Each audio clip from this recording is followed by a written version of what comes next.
मैं तो भारतीय जनता पार्टी के लिए, संघ विचार के लिए लगातार अपने इस जीवन में काम करते हुए जो आगे बढ़ा हूं, इसे बुंदेलखंड के क्षेत्र में, महाकौशल के क्षेत्र में मैं लगातार कई वर्षों से सक्रिय होकर के, मेरा भाई अभी कह रहा था कि भाई साहब कॉलेज की स्थापना ककरेटी में होनी चाहिए।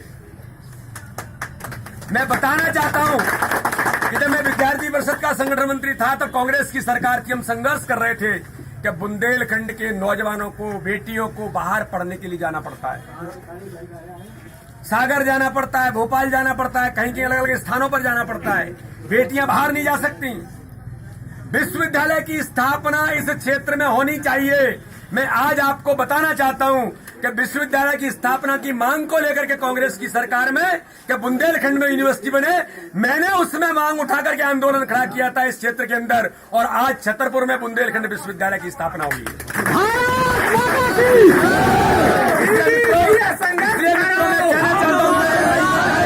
के अंदर कॉलेज की स्थापना होनी चाहिए। मैं आपको बहुत विश्वास के साथ कहता हूं, इन बातों की जो इस क्षेत्र के नौजवानों की, इस क्षेत्र की जनता की जो मांगे हैं, अगर भारतीय जनता पार्टी के नेतृत्व ने मुझे आपके साथ भेजा है, आप सबने मेरे ऊपर विश्वास व्यक्त किया है और इस क्षेत्र की जनता मुझे सांसद चुन करके भेजेगी, तो बीडी शर्मा सांसद नहीं बनेंगे, ककरेटी का एक एक नौजवान, एक एक कार्यकर्ता सांसद बनकर, क्योंकि बीडी शर्मा तो गरीब किसान का बेटा है, गांव के अंदर रहता है, वो महलों के अंदर नहीं रहता। लोग सांसद बन करके महल के अंदर घुस जाएंगे, ढूंढना पड़ेगा कहां है, और आपके बीच में खड़े होकर के सांसद बनने के बाद इस क्षेत्र के विकास के लिए, बुंदेलखंड से लेकर के अपने ककरेटी से लेकर के इस पूरे क्षेत्र के अंदर, इस क्षेत्र के विकास में कैसे भूमिका बनेगी, पानी से लेकर के किसानों के लिए। मैं तो MSc एग्रीकल्चर किया है मैंने, तो मेरी धर्मपत्नी भी आज मेरे साथ में आई है, उसने भी एग्रीकल्चर MSc PhD करने के बाद वो भी प्रोफेसर के तौर पर काम कर रही है। मित्रों, मैं कहना चाहता हूं कि हम इस दिशा में आगे बढ़कर के एक एक नौजवान, हम सब अपनी योजना बनाएंगे कि ककरेटी के विकास में हमारी भूमिका कैसे बनेगी, इसकी योजना आप बनाएंगे, और उस योजना के लिए खड़े होकर के दिल्ली से लेकर कहीं तक भी आवाज उठानी पड़ेगी, तो उस आवाज को इस क्षेत्र का सांसद बीडी शर्मा। और मोदी जी ने देश का स्वाभिमान आज पूरी दुनिया के अंदर खड़ा किया है। मोदी जी का संघर्ष किससे है? उन ताकतों से है जो पाकिस्तान का समर्थन करती हैं, उन ताकतों से है जो देशद्रोहियों का सम्मान करती हैं, उन ताकतों से है जो आतंकवादियों का सम्मान करती हैं।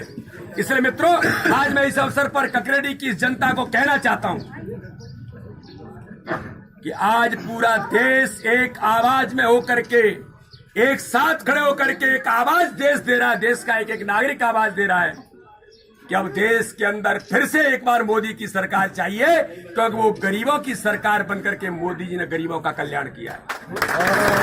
शिवराज सिंह चौहान ने संबल योजना से लेकर के गरीबों, माताओं, बहनों के लिए क्या नहीं किया है मित्रों। वो संबल योजना जो गरीबों के लिए बनाई थी, वो कमलनाथ सरकार ने बंद कर दी। केवल इसलिए बंद कर दी, गरीबों का कल्याण हो रहा है। इंदिरा गांधी नारा देती थी, गरीबी हटाएंगे, गरीबी हटाएंगे, गरीबी कभी हटी नहीं। क्यों? गरीब गरीब बना रहे और हमको वोट करता रहे। लेकिन मोदी जी ने, शिवराज सिंह चौहान ने तय किया कि गरीबों के जीवन स्तर को ऊपर उठाएंगे हम। इसलिए तो उन्होंने प्रधानमंत्री आवास योजना बनाई कि हर गरीब को बिना घर के कोई इस देश के अंदर नहीं रहेगा। वो माताएं बहनें जो चूल्हे जला जला करके धुएं से किस तरह से प्रताड़ित होती थी, कोई भी माता देश के अंदर अब धुएं में प्रताड़ित नहीं होगी। उज्ज्वला योजना से उनको गैस कनेक्शन फ्री में देने का काम करना पड़ेगा। मित्रों, मैं कहना चाहता हूं, कांग्रेस की सरकारें थी, आपको गैस सिलेंडर चाहिए तो मुझे फलाने जी से, सांसद से, विधायक से सिफारिश लगवानी पड़ती थी कि गैस सिलेंडर चाहिए, और गैस सिलेंडर मिल गया तो ऐसा लगता था हम बहुत बड़े आदमी हैं, हमको गैस सिलेंडर मिल गया। लेकिन आज मैं आपको कहना चाहता हूं कि मोदी जी ने फ्री में गैस कनेक्शन इस देश के अंदर 5 करोड़ घरों में देकर के दुनिया के अंदर इतिहास बनाया है। आयुष्मान भारत के अंदर माननीय मोदी जी ने तय कर दिया, आयुष्मान भारत के अंदर कोई भी गरीब ऐसा नहीं होगा कि अगर कोई बीमार होता है, 1 लाख, 2 लाख रुपए, 5 लाख रुपए मोदी जी ने तय कर दिया कि बड़ी से बड़ी बीमारी हो जाए, कुछ भी हो जाए, लेकिन गरीब को जब उसको बीमारी हो जाती थी, डॉक्टर कहता था कि 50,000 ऑपरेशन के लिए लगेंगे, आदमी जाता नहीं था। क्या करेंगे, कहां से लाएंगे? इस दर्द को किसी ने समझा है मित्रों, तो इस देश के प्रधानमंत्री नरेंद्र मोदी ने समझा है, क्योंकि वो भी गरीब का बेटा है।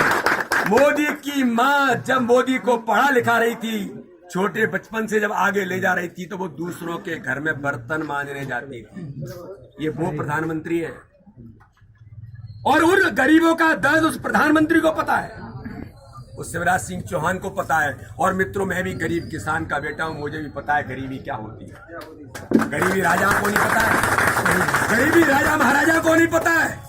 एक बार आएंगे, ऐसे करेंगे।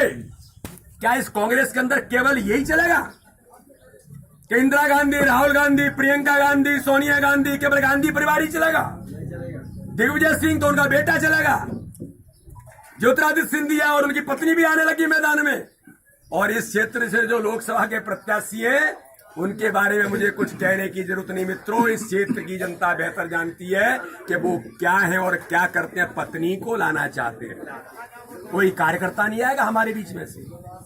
मैं तो आपको बहुत धन्यवाद देता हूं, भारतीय जनता पार्टी के राष्ट्रीय अध्यक्ष अमित शाह को धन्यवाद देता हूं, नरेंद्र मोदी जी को धन्यवाद देता हूं कि मेरे जैसे गरीब कार्यकर्ता को चुन करके इस लोकसभा क्षेत्र के अंदर के बुंदेलखंड के खजुराहो लोकसभा के विकास के लिए बीडी शर्मा तुमको जिम्मेदारी दी जाती है। जाओ, चुनाव लो, जीत करके आओ, उस क्षेत्र के विकास के लिए आगे बढ़ो। इसलिए मित्रों, ये जो चुनाव है, ये चुनाव राजा और कार्यकर्ता के बीच का है, गरीब कार्यकर्ता के बीच का है। ये तय हम सब लोगों को मिलकर के करना है कि आपके अपने और आपके बीच के कार्यकर्ता को जिता करके ये जवाब देना है कि इस देश के अंदर अब सामंतवाद नहीं चलेगा, इस देश के अंदर परिवारवाद नहीं चलेगा, इस देश के अंदर अब जनता के बीच से लोग उठ करके आएंगे, वो इस देश का नेतृत्व करेंगे। और नरेंद्र मोदी के नेतृत्व में एक बार फिर जो प्रचंड बहुमत से बनने वाली सरकार है भारत के अंदर, जो पाकिस्तान आंख फड़काता है, हमारे एक सैनिक पर प्रहार करता है, तो ये पहला प्रधानमंत्री है जो कहता है कि किसी भी कीमत पर स्वीकार नहीं किया जाएगा, और पाकिस्तान में घुस करके जाकर के जवाब देता है, चाहे एयर स्ट्राइक करने की बात हो, चाहे किसी भी प्रकार से उनको जवाब देने की बात हो। तो मित्रों, ऐसा सक्षम नेतृत्व देश के अंदर चुन करके आ रहा है।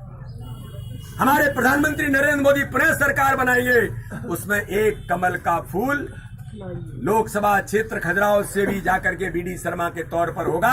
मैं आप सबका हृदय से आभार व्यक्त करता हूं, और प्रचंड बहुमत से हम सब जीते, इसी अपील और भावना के साथ मैं आपके लिए कण करोड़ क्षण क्षण इस क्षेत्र के विकास के लिए आपके लिए भूमिका करूंगा। इसी आशा और विश्वास के साथ